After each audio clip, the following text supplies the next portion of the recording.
November 1985. A small Colombian town is swallowed by a catastrophic wave of volcanic destruction. Amid the chaos, a haunting image emerges, one that will forever be etched into history. A young girl, trapped, suffering, yet astonishingly composed, becomes the face of an unspeakable disaster. This is the tragic story of Omaira Sanchez, a 13-year-old whose final moments captured the world's attention, but not its help.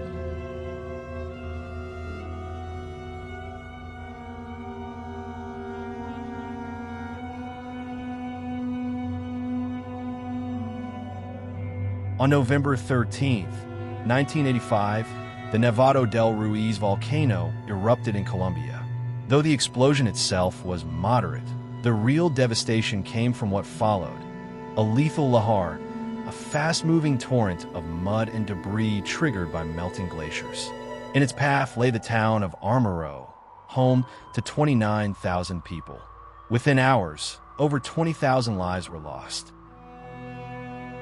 Buried under the thick sludge of volcanic mud, Armero became a graveyard. And within the wreckage, a young girl fought for survival.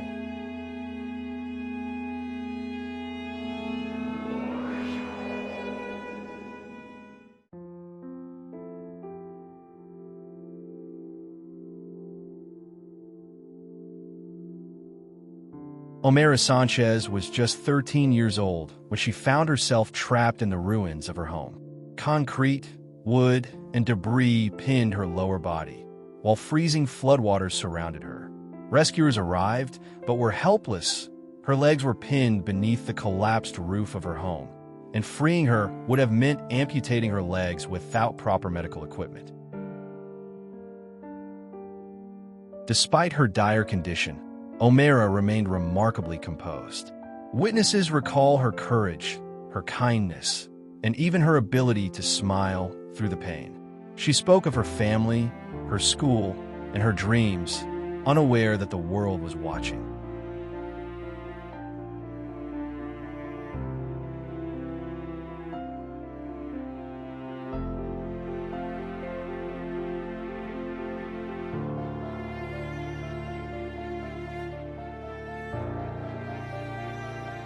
French photographer Frank Fournier captured a single image of Omaira. Her once bright eyes now turned dark, bloodshot from exhaustion and suffering.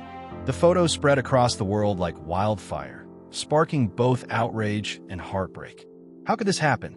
Why wasn't she saved? The photograph raised urgent questions about government inaction. Despite warnings from scientists, authorities failed to evacuate Armero in time. The tragedy was preventable, and Omaira's story became a symbol of that failure.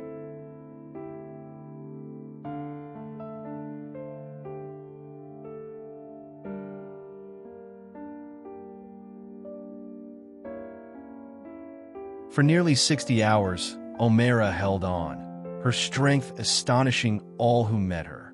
But hypothermia, exhaustion, and infection began to take their toll. Rescuers comforted her as best they could, giving her sweets, water, and words of reassurance. In her final moments, she whispered her last words: "Mommy, I love you so much. Daddy, I love you. Brother, I love you." Ay, quiero decir unas palabras. ¿Puedo? Sí, dilas. Mamá, si me escuchas, yo creo que sí.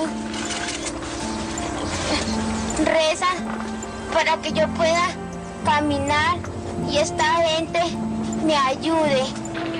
Mami, te quiere mucho, mi papi, mi hermano y yo. Adiós, madre.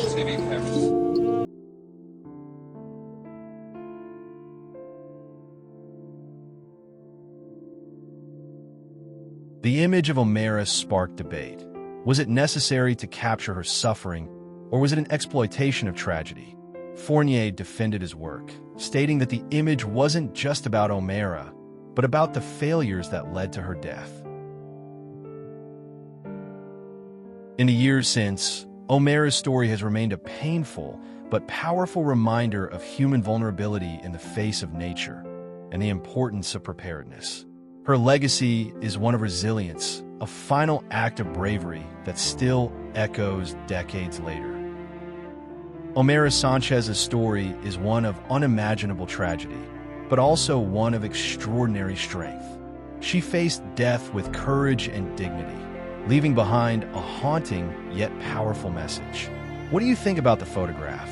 Was it necessary to expose the world to her suffering? Or was it an ethical line that should never have been crossed? Let's discuss in the comments below. If you found this video meaningful, please like, subscribe, and hit the notification bell for more stories of history's darkest moments. Until next time, stay curious and stay safe.